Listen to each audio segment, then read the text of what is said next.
ಮಹದಾಯಿ ವಿಚಾರ ಕೇಂದ್ರ ರಾಜ್ಯ ಸರ್ಕಾರಗಳ ನಡೆ ಖಂಡಿಸಿ ಕರವೇ ಪಾದಯಾತ್ರೆ. ಮಹದಾಯಿ ಯೋಜನೆ ಅನುಷ್ಠಾನಕ್ಕೆ ಕೇಂದ್ರ ರಾಜ್ಯ ಸರ್ಕಾರಗಳು ಮುಂದಾಗಲಿ. ಕರವೇ ರಾಜ್ಯಾಧ್ಯಕ್ಷ ಪ್ರವೀಣ್ ಶೆಟ್ಟಿ ಹೇಳಿಕೆಯೊಂದನ್ನು ನೀಡಿದ್ದಾರೆ. ಮಹದಾಯಿ ಯೋಜನೆ ಅನುಷ್ಠಾನ ಮಾಡುವ ವಿಚಾರದಲ್ಲಿ ಕೇಂದ್ರ ಹಾಗೂ ರಾಜ್ಯ ಸರ್ಕಾರಗಳ ಇಚ್ಛಾಶಕ್ತಿ ಕೊರತೆ ಎದ್ದು ಕಾಣುತ್ತಿದೆ. ಈ ಯೋಜನೆ ಅನುಷ್ಠಾನಕ್ಕೆ ಆಗ್ರಹಿಸಿ ಇಂದು ನಾವು ಗದಗ ಜಿಲ್ಲೆಯ ನರಗುಂದದಿಂದ ಗದಗ ಡಿಸಿ ಆಫೀಸ್ವರೆಗೂ ಕೂಡ ಪಾದಯಾತ್ರೆ ಕೈಗೊಂಡಿದ್ದೇವೆ ಎಂದು ಕರ್ನಾಟಕ ರಕ್ಷಣಾ ವೇದಿಕೆಯ ರಾಜ್ಯಾಧ್ಯಕ್ಷ ಪ್ರವೀಣ್ ಶೆಟ್ಟಿ ಅವರು ಹೇಳಿದ್ದಾರೆ. ಇನ್ನು ಗದಗ ಜಿಲ್ಲೆಯ ನರಗುಂದ ತೆರಳುವ ಮುನ್ನ ಹುಬ್ಬಳ್ಳಿಯ ಚೆನ್ನಮ್ಮ ವೃತ್ತದಲ್ಲಿ ವೀರರಾಣಿ ಕಿತ್ತೂರು ಚೆನ್ನಮ್ಮ ಮೂರ್ತಿಗೆ ತಮ್ಮ ಸಂಘಟನೆಯ ಪ್ರಮುಖರು ಸೇರಿ ಕಾರ್ಯಕರ್ತರೊಂದಿಗೆ ಮಾಲಾರ್ಪಣೆ ಮಾಡಿದ ಬಳಿಕ ಮಾಧ್ಯಮಗಳಿಗೆ ರಿಯಾಕ್ಟ್ ಮಾಡಿದ ಅವರು ಹೇಳಿದ್ದೇನು ಅನ್ನೋದನ್ನು ಕೇಳೋಣ ಬನ್ನಿ.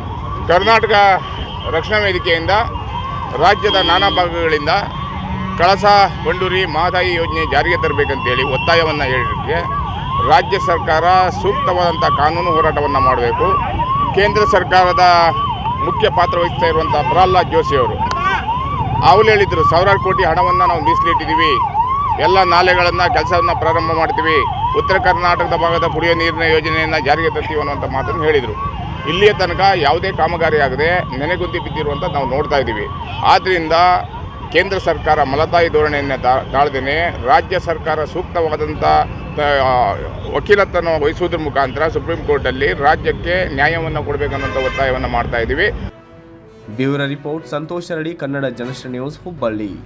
ಪ್ರತಿ ಜಿಲ್ಲೆಯ ಸುದ್ದಿಗಳನ್ನು ವೀಕ್ಷಿಸಲು ಹಿಂದೆ ಕನ್ನಡ ಜನಶ್ರೀ ನ್ಯೂಸ್ ಆಪ್ ಅನ್ನು ಡೌನ್ಲೋಡ್ ಮಾಡಿಕೊಳ್ಳಿ.